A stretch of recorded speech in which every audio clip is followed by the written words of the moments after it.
Texas Children's Hospital, the largest children's hospital in the world, had issued a statement publicly, unequivocally stating they were going to shut down their transgender program. But it was very soon after that I found out this was categorically untrue.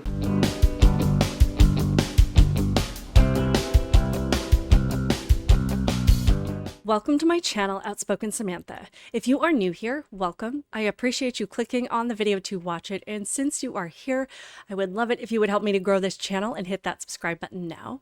And to those of you that are returning, welcome back. I truly do appreciate your continued support on my channel, and I hope that you are subscribed as well. So we have a big story to cover today, and I hope that you will watch this entire video because this is something that is definitely not getting enough attention, and it does involve Texas Children's Hospital. To get right into it, apparently this particular hospital, like many others, unfortunately, has been operating a busy department for children claiming to be experiencing gender dysphoria. And as we know by now, the medical establishment has been trained to automatically assign all kids that express any level of discomfort with their body to a regimen of social transition, drugs, and then move them as quickly toward permanent surgery as they can. The problem is, in February of 2022, the Attorney General in the state of Texas, Ken Paxton, had declared that the medical transition of minors in all its forms, including things like hormones and puberty blockers and surgeries, were now classified as child abuse, and that any medical facility that continued to treat minors with these procedures would warrant an investigation. So shortly after that announcement, Texas Children's Hospital publicly stated that they would not be offering these things anymore, and that was that.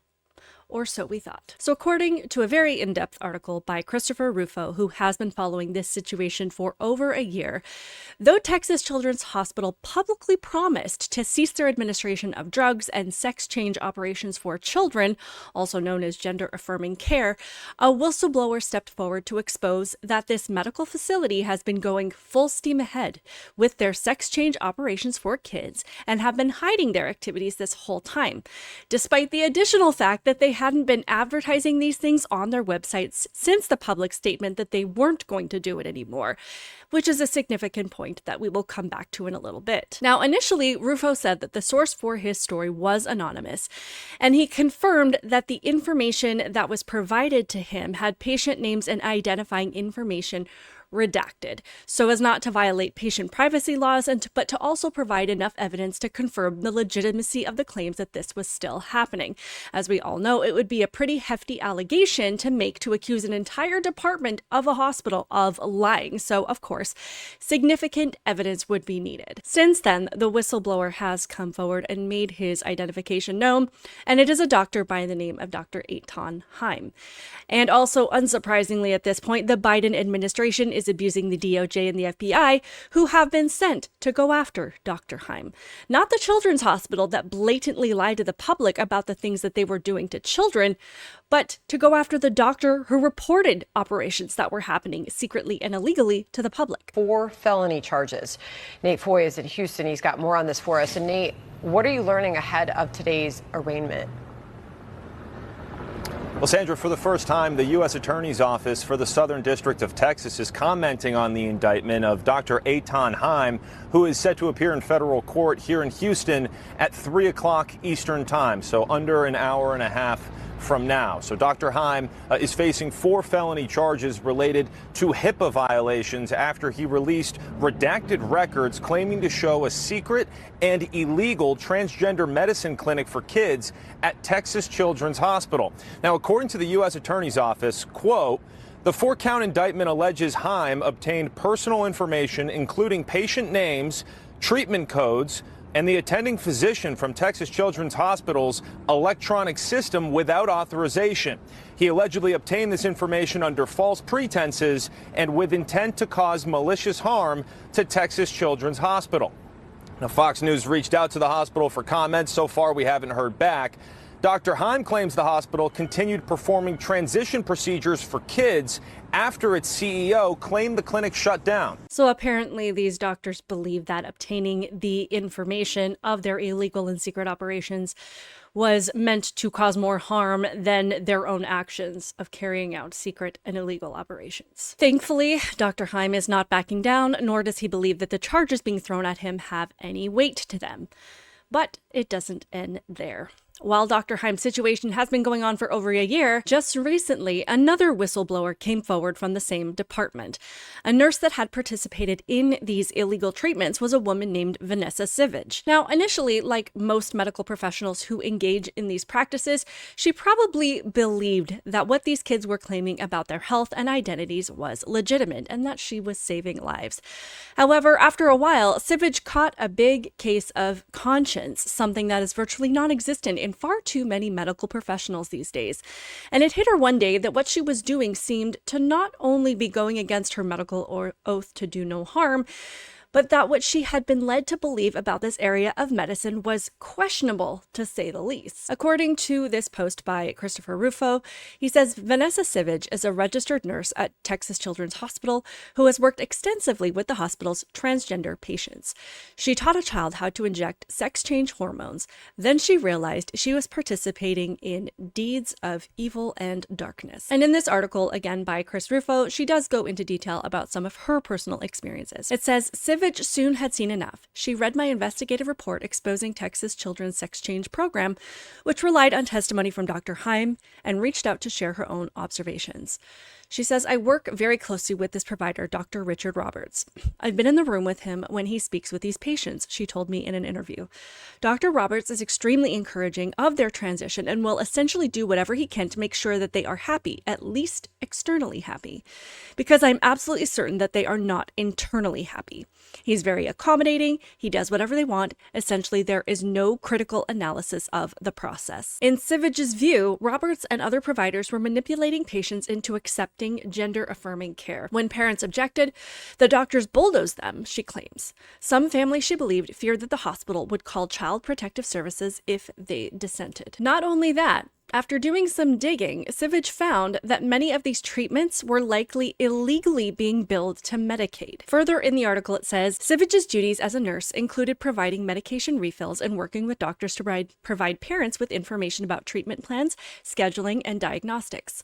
She worked with patients' charts and saw their complex psychological diagnoses and the treatments administered by the doctors. Then Sivadge noticed discrepancies in the paperwork. After the FBI visit, which we will get to in a minute, she followed some of the medical charts for these patients and came to believe that doctors might be violating the law. As Sivadge learned, Texas law forbade hospitals from billing Medicaid for transgender procedures. The Texas Medicaid Provider Procedures Manual has long stated that sex change operations are not benefits of Texas Medicaid. In 2021, Texas Medicaid officials told the Kaiser Family Foundation that this prohibition was not limited to genital surgeries, but explicitly excludes coverage of all gender-affirming health services. At Texas Children's, as she was treating patients, Sivadge carefully scrutinized the treatments related to an alarming number of transgender teenagers under the care of Roberts and Paul, who she came to believe were unlawfully billing the state Medicaid program. She then goes on to describe the treatment of a couple of patients whom she calls patient A and B, and then goes on to say Sivadge noticed another critical piece of information. Patient A and patient B, like several other transgender patients, were enrolled in Texas Children's Health Plan STAR, a no-cost Medicaid-managed care plan. And yes, Vanessa Sivadge, as well as Dr. Haim, was visited by the FBI. Hello? Hi. I'm looking for Vanessa Sivadge. Okay. Yeah. Who are you? Cassie. I'll make some FBI agent. Okay. This is Mr. McBride. Hey, I'm David McBride. Okay. Nice to meet you, sir. Just get a close interaction. You're not in trouble nor is she. Okay. All right. Hi, how are you? She snuck up on you there. You want to see too? Are we interrupting dinner? I'm really sorry. That's all right. What's going on? Let me start at the beginning. So I'm sure you're aware of some of the things that have been going on at your work lately. With regards to? Yeah, so I got Can we sit down for a minute? Let me do my song and dance. So in that clip, they mention, I'm sure that you have heard about some of the things going on at your work. And you would think that they were there to get Vanessa's assistance to discuss the illegal activity going on at her work. But no, they were there to intimidate her. Again, not the medical professionals carrying on the closed-door operations and procedures on minors, but her, the one who brought it out into the open. But despite that being absolutely terrifying, Vanessa has gone on to further explain what led her to expose the dangers of the things that she and many others have been participating in. In this article, it says that Vanessa Sivadge has worked at a Texas Children's Hospital clinic where kids are given gender-affirming care since 2021. She said that doctors there are more driven by ideology than what was best for the youths, many of whom had additional underlying problems. Parents were manipulated by doctors with an ideological agenda to go down this path of medical transition for their child, Sivadge told the Post in an exclusive interview. And I do think that doctors would use manipulative language to suggest that if they didn't do this, their child would either unalive themselves or harm themselves. Sivadge, 31, also alleged that doctors would mischaracterize the treatments to justify gender-affirming care. She believes that the doctors are using the strategy to get around a ban by Texas Medicaid on covering hormone treatments for transgender medicine. Sivadge, who still works for Texas Children's Hospital, said she has observed doctors manipulating the parents of young patients into agreeing to the treatment without informing them of the long-term side effects like infertility. The doctor would do things based on what the patient wanted and not what was medically best for them, she said. There was just no discussion of what are the risks, what are the long-term effects. Sivadge also saw that many patients had underlying issues, including past unalive attempts, autism diagnosis, depression, and anxiety. She felt these issues were being dismissed in the name of prescribing hormones and other forms of transgender care. She said she observed doctors in the clinic misdiagnosing patients with hormone deficiencies in order to get Medicaid coverage. Providers were misdiagnosing patients intentionally for the purpose of justifying puberty blockers and hormones, she said. Among the strategies was making ludicrous claims that healthy girls had a testosterone deficiency or healthy boys had an estrogen deficiency, she alleged. She then goes on to discuss the interaction with the FBI. She says Sivadge and her husband were entertaining friends for dinner that night, but when the two men at the door identified themselves, Sivadge knew exactly why they were there. For 15 minutes, the agents lingered inside Sivadge's home. She said they threatened her in the hopes that she'd help them track down Dr. Haim, she said. They said, "We're here because we're aware of your views on transgender medicine," Sivadge said of her interaction with the FBI. They continued to talk and say, "You're a person of interest in an investigation of someone who has released patient confidential information violating HIPAA." The agent said Sivadge wouldn't be safe at work if she didn't help them. Sivadge said that her goal in speaking out is to advocate for the kids who are being given life-altering treatments by providers who are putting political correctness ahead of medicine. Now that we've covered Dr. Haim and nurse Vanessa Sivadge, there's one more person we need to talk about. This is Dr. Richard Ogden Roberts, and he runs the controversial child sex change program at Texas Children's Hospital. But there is a deeper story. He's connected to a network of trans activists and pharma corporations profiting from trans medicine. Dr. Richard Ogden Roberts is a pediatric endocrinologist at the Texas Children's Hospital who's administered puberty-blocking and cross-sex hormone medications to young patients suffering from gender dysphoria. Now, he's found himself at the center of a scandal at the hospital, which has been enveloped in criticism after one whistleblower exposed the hospital for lying to the public about their offerings of transgender medical interventions to children and was then targeted by the federal government as a result. New allegations that Roberts committed Medicaid fraud have cast further doubt on his so-called gender-affirming care operation, with a whistleblower claiming that the hospital is illegally billing Medicaid for transgender procedures. Roberts embodies the partnership between radical transgender ideologues and the medical establishment. A closer look at Roberts' effort to halt Texas' ban on child sex changes indicates that the doctor formed an alliance with far-left ideologues and activist groups, many of which enjoy the backing of the pharmaceutical companies that stand to profit from transgenderism in the process. Roberts himself has clearly adopted the core tenets of left-wing gender ideology. In one presentation on behalf of the Texas Children's Hospital, Roberts repeated the line that child sex change procedures are life-saving and medically necessary, and even explained that he uses the preferred names and pronouns of gender-diverse children behind the backs of parents. "I will often ask patients by themselves if there's a name that they use privately and that they would like me to use around them, and if they are comfortable with me using that name and their pronouns with parents. parents, the pediatric doctor told the audience. It was fitting then when Roberts, a doctor ensnared by gender ideology, teamed up with professional transgender activists to try and stop the Texas bill. One of the organizations listed alongside Roberts in the lawsuit against Texas bill in defense of children is GLMA, Health Professionals Advancing LGBTQ Equality. The organization advocates for the use of sex change operations on children and maintains what it calls an equality map that documents legislation that allegedly harms transgender youth by blocking their access to best practice medical care.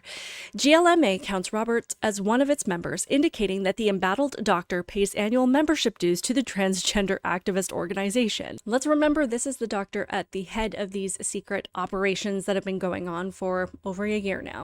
Clearly, this doctor operates on his ideology and not on medicine and science. So there was a lot to piece together there. But I think that we need to remember above all else that children, young children, are the targets of this whole operation. Children as young as 11 years old have been given drugs and hormones that will permanently alter their bodies and have been turned into lifelong medical patients. None of these things are harmless and none of them are reversible. And back to the point about the fact that these services were no longer being advertised on this site for Texas Children's Hospital, despite the knowledge of it being removed from the public eye, this department, this clinic, actually saw an increase in the number of young patients coming in for their services, which is interesting because that means there were more teachers and more school counselors and more therapists and clinics who were pushing this stuff on kids, and they all had to be involved at a higher level. Yet instead of being deterred about the red flag of having to operate under secrecy, they actually seemed to be motivated to funnel more kids towards these permanent interventions. That's at least my personal opinion and assessment of it. So I want to just end this whole thing with a couple of very important points to consider. So first, in an interview that he did with Sarah Gonzalez, Dr. Haim said that when his identity was exposed, he received negative reviews on websites like WebMD with people saying that he was mutilating children, which is ironic because if the people leaving the reviews thought that that was a bad thing, they'd be reviewing Texas Children's Hospital and not Dr. Haim. It also says that they know that this is something that would be horrifying to people, yet they leave that kind of accusation under a doctor's name as a black mark on his reputation, but still advocate for these things publicly, which is just completely insane. Secondly, again, referring to this same interview, which I will leave a link to in the description box, so please go watch it, Sarah and Dr. Haim suggested that the purpose of bringing something as significant as federal charges against Dr. Haim and making this innocent man stand before a judge was to demonstrate some kind of humiliation ritual, to intimidate others by using him as an example while trying to make him feel ashamed for being some kind of criminal. However, the people that should feel ashamed and humiliated are the teachers, therapists, school counselors, nurses, doctors, and every other person who has been a part of this and who has not come forward, who has continued to harm children in this way and has been too afraid to say anything. Even those who do it and believe the false idea that they are helping kids, all of those people should feel an immeasurable sense of shame and humiliation. You are the embarrassment because the knowledge of what has been going on here also exposes the fact that there have been countless people involved in making this happen. Yet there are only two people that we know of so far, Dr. Haim and Vanessa Sivadge, who have a conscience, who are good people, who do what is right. The rest, you should be absolutely ashamed of the kind of people that you have become. Third, Dr. Haim has expressed how this is also meant to make anyone who feels like they need to blow the whistle on dangerous, criminal, or harmful actions to stay silent. And that will absolutely cause immeasurable harm to people looking for help. Exposure and the consequence of being caught is an effective deterrent for destructive and criminal behavior. But if doctors, nurses, and all of these people who believe in this sick and twisted ideology know that no one's going to speak up, clearly they're going to keep doing it, as has been demonstrated by this entire group of so-called medical professionals. And lastly, Dr. Haim has continued to stand up for Texas Children's Hospital as a whole, reminding us that there are specialists at this facility that are so rare in their field that they are some children's only hope of survival. And many children are sent there to be treated for rare illnesses and conditions, and how there are so many incredible people still who do amazing things at this hospital. And while I can absolutely appreciate that, the damage to the reputation of this facility has been done. And while I know there are countless families who will bring their kids there in the future, I imagine that questions will linger about the motives of the people caring for their children. Are they diagnosing my children with the goal of healing in mind, or with the goal of entering the type of codes that will get them the most money from insurance? Are they working hard toward quick and effective treatments, or are they trying to prolong this care as long as possible because it benefits them financially? We cannot tolerate a medical system that operates this way, that allows this kind of deception to happen. And we cannot deny the fact that it is an abuse of power by the government to target people who speak up about corruption and danger and harm than to target those who are lying to the public. I will link all of the interviews and articles that I referenced below. I highly recommend reading through all of them, sharing this video, sharing the articles, and just being aware. And I would love to hear all of your thoughts on this in the comments below, and I really appreciate you getting to the end of the video if you are still here, but this is just such crucially important information. Please be sure to hit that like button, make sure that you are subscribed. Keep it real, guys, and I will see you in the next one. Bye.